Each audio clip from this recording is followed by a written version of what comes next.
Olá, oitavo ano, tudo bem com vocês?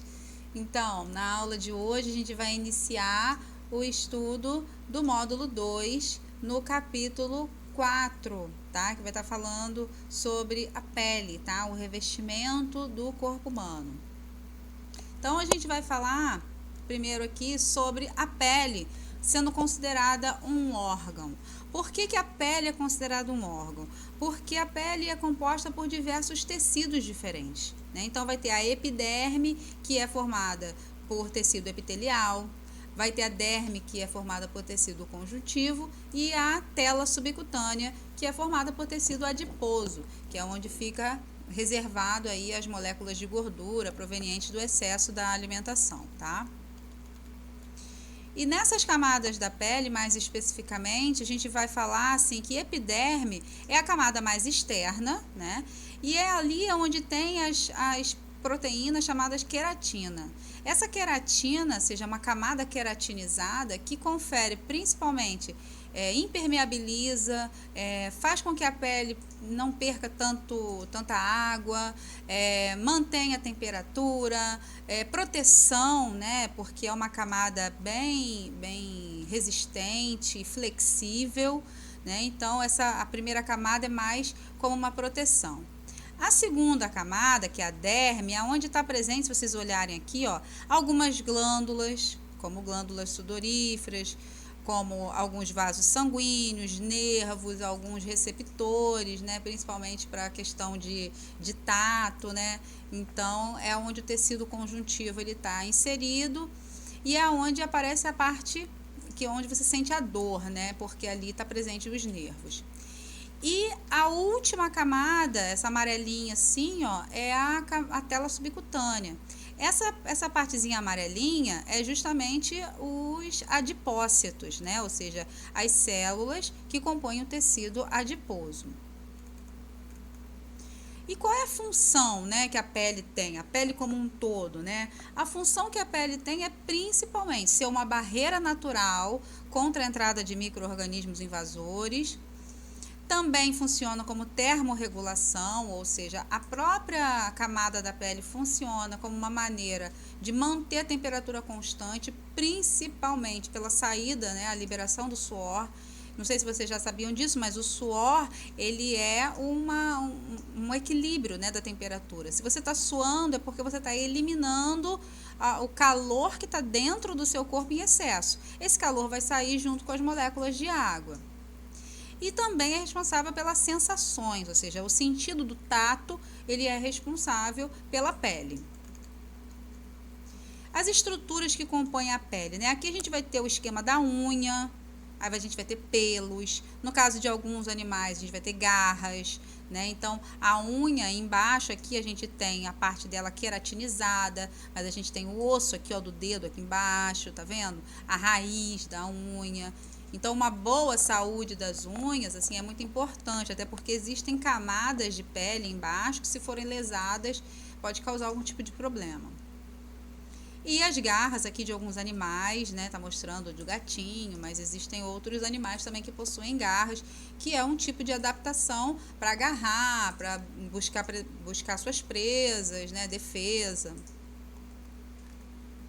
Aqui nessa representação dessa foto vai estar mostrando outras estruturas da pele, que é os cabelos, que são os cílios e supercílios, principalmente aqui os cílios na proteção, né, dos olhos, que é o tecido do olho é muito sensível e precisa dessa proteção, que é os cílios.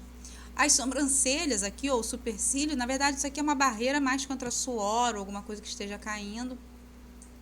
Os pelos do nariz, que a gente já estudou, que os pelos também fazem parte de defesa, né? A primeira linha de defesa do corpo humano, frente a algum tipo de infecção, algum tipo de invasão de algum micro-organismo.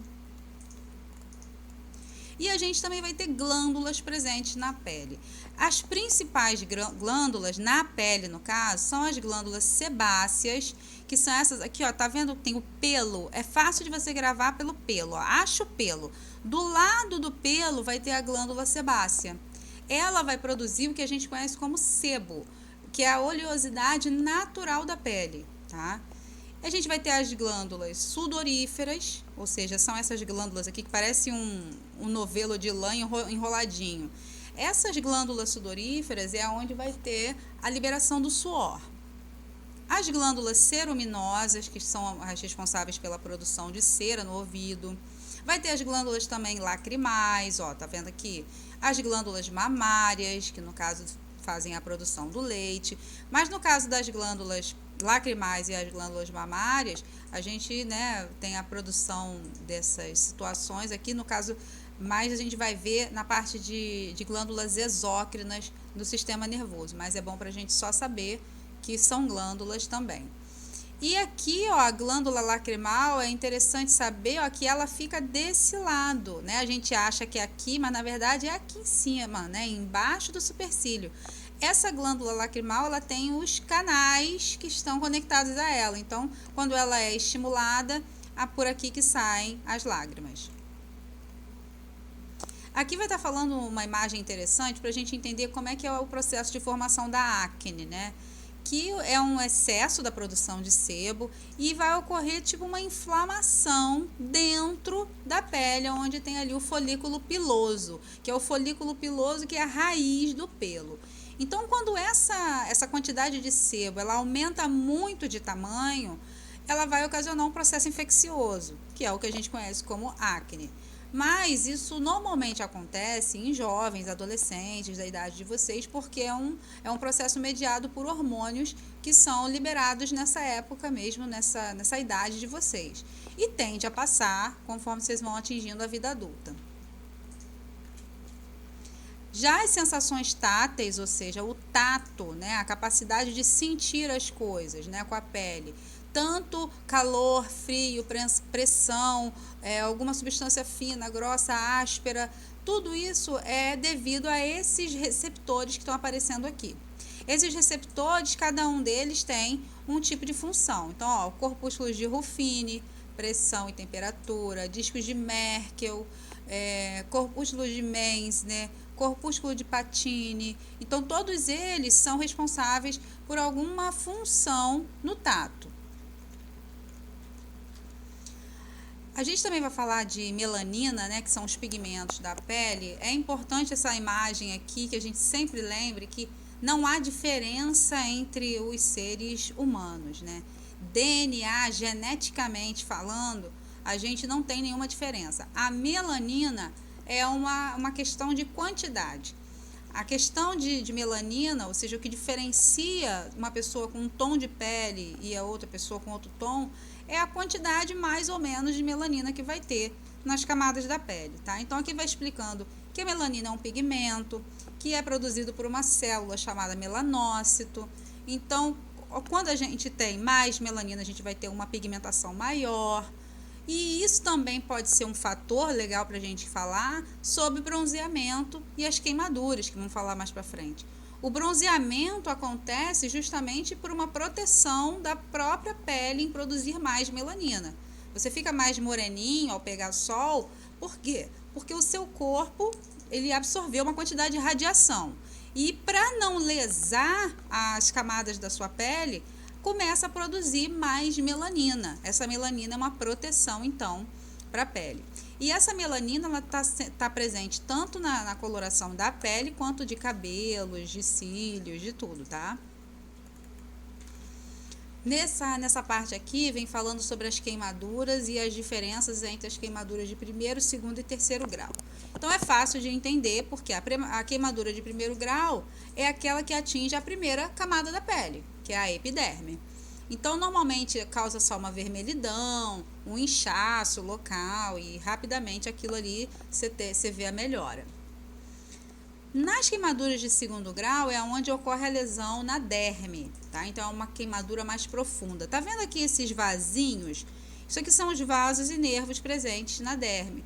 Então, normalmente, essa queimadura de segundo grau é uma queimadura extremamente dolorosa, porque ela consegue atingir os vasos e os nervos da pele, né?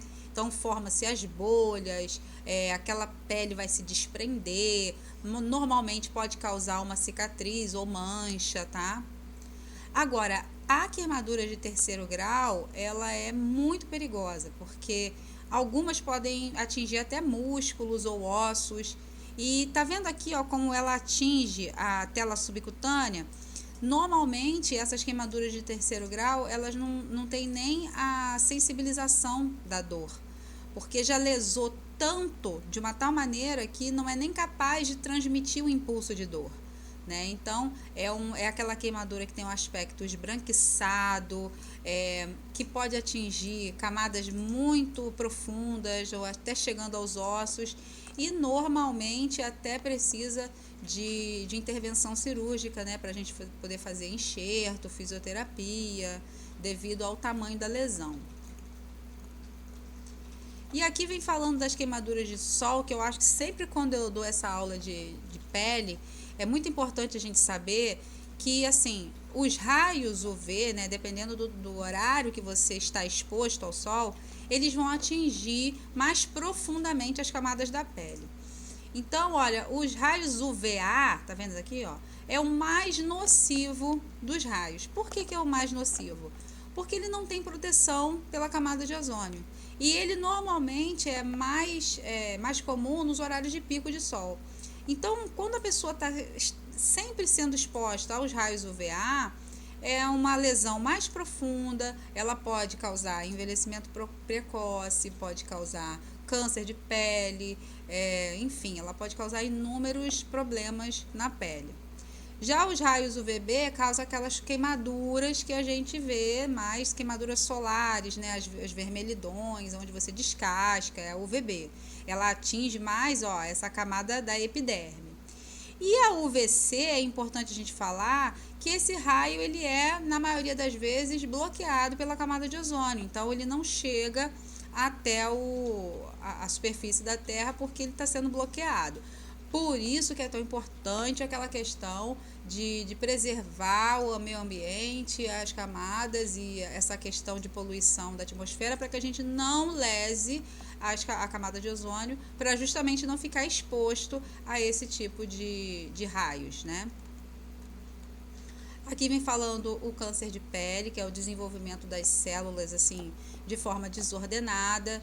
Esse tipo de câncer aqui é o chamado melanoma, né? Então você vê, não é uma mancha comum, é uma mancha que ela começa a ficar alta, ela tem uma protuberância, ela começa a ficar dolorosa, você vê que tem uma inflamação por fora, ou ela cresce demais. Então já é um indício de que você precisa buscar um dermatologista, né? E aqui vem falando de problemas de pele assim, mais comuns, que no caso é a sarna, causada por um tipo de ácaro que causa túneis, né, dentro da pele, causando essas coceiras assim, insuportáveis. Tem uma alta contaminação por objetos, por roupas, por lugares. Então, quem tem a sarna tem que se preocupar em ter uma higiene com o seu local. Tem remédios, assim, tem tratamentos para isso, mas é importante sempre se prevenir e observar que se você tiver uma coceira constante em determinados locais e tiver esse aspecto, pode ser sarna, tá? E a verruga? A verruga é um tipo de vírus, né, do HPV humano. Só que assim, quando a gente fala HPV, a gente tem que lembrar que o HPV tem uma infinidade de tipos. Existe a vacina para HPV, tanto para os meninos quanto para as meninas, que vai imunizar aquela pessoa contra uma gama de vírus, né, HPV, que podem ser causadores de câncer. Agora, existem outros vírus, HPV, que não são causadores de câncer, que causam o que a gente conhece como verrugas. E como é um vírus, isso é altamente contagioso, tá? Então, o interessante é procurar também um dermatologista para poder fazer a retirada de uma maneira correta, tá? E é isso, meus lindos, vão fazer os exercícios, tá? Que na próxima aula vai ter o restante, né? Vai ter outra matéria, e aí eu vou tirar um dia para poder fazer a correção desses exercícios todos, tá bom? Olha, fiquem com Deus, coloquem sua matéria em dia, não deixem de estudar, que a gente está em quarentena, a gente está em isolamento social, mas a gente tem que continuar os estudos, sabe, perseguindo para que a gente possa obter o conhecimento, tá bom? Qualquer dúvida pode falar comigo. Um grande beijo para todos.